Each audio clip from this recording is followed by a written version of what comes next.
BJP সরকার।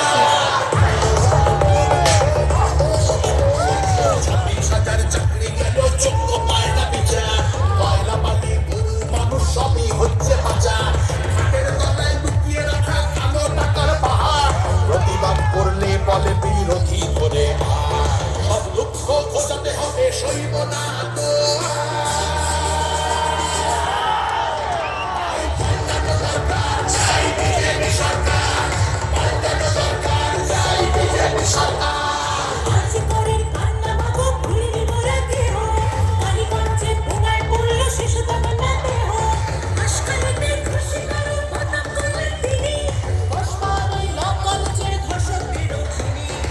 শাসকের ঘরের ছেলে আর পাবে না ছাড়